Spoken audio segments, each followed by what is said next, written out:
I'm Stephen Greep, and I'm going to talk about bone and antler working and the sorts of objects that were made from these materials.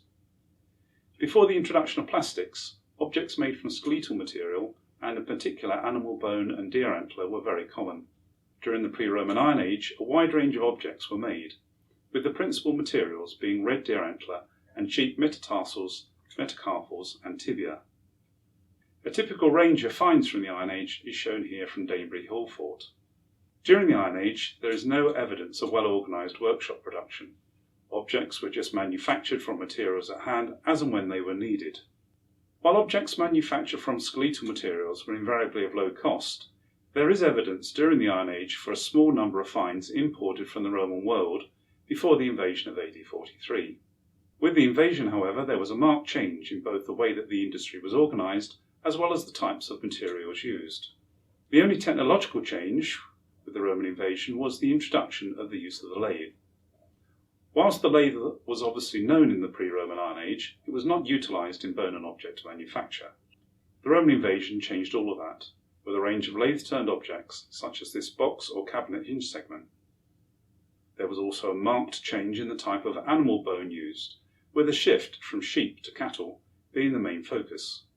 Cattle foot bones were apparently sourced directly from the slaughterhouse, these having little meat value, but excellent for working with a thick, straight section of bone. All this reflects an organisation to the industry not represented in the preceding Iron Age.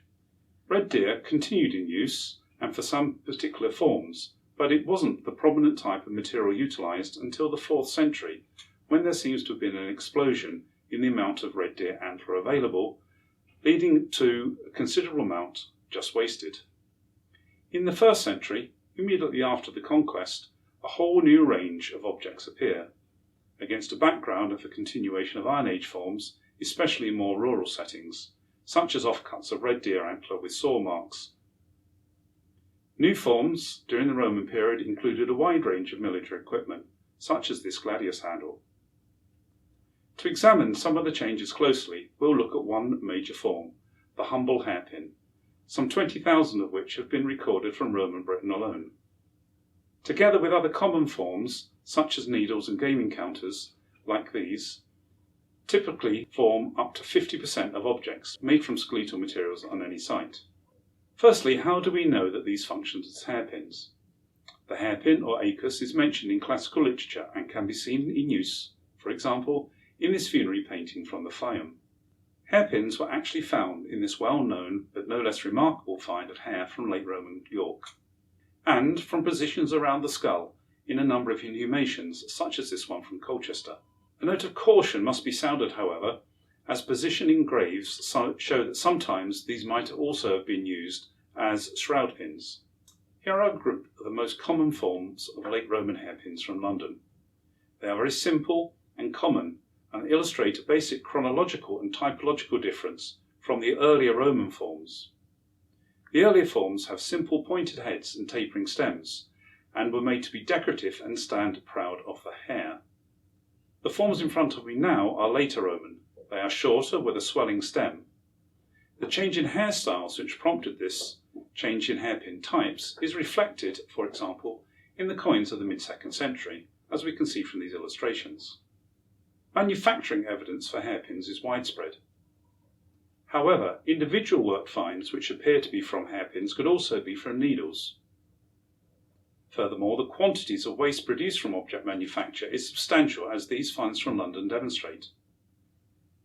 This is the same at all periods. Here is another example of clear workshop waste, this time of red deer antler from a furniture maker's workshop in late 4th century South Shields.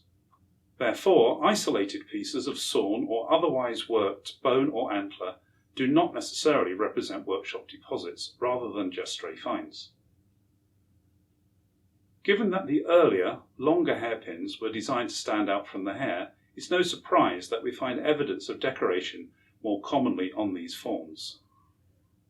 In particular, the use of staining, as on these examples from London. These are, of course, late Roman pieces. This is probably a good time to point out that many pins and other bone and antler objects could be polished, sometimes with beeswax giving a shiny yellow appearance, and decorative inlay was probably a very common occurrence, as shown on these reproductions from South Shields. Lastly, bone and antler hairpins are so common that we can sometimes identify regional types, and also imported forms. There are 10 similar pins from Britain, but over 400 from France and Germany, with manufacturing centres being identified in Paris and Trier, making it likely that these were imported into Britain. Objects made from bone and antler are very common in the Roman period, as you can see from the selection of objects here. If you want to find out more about bone and antler working and bone and antler objects, there are a number of excavation reports with quantities of this material published in them.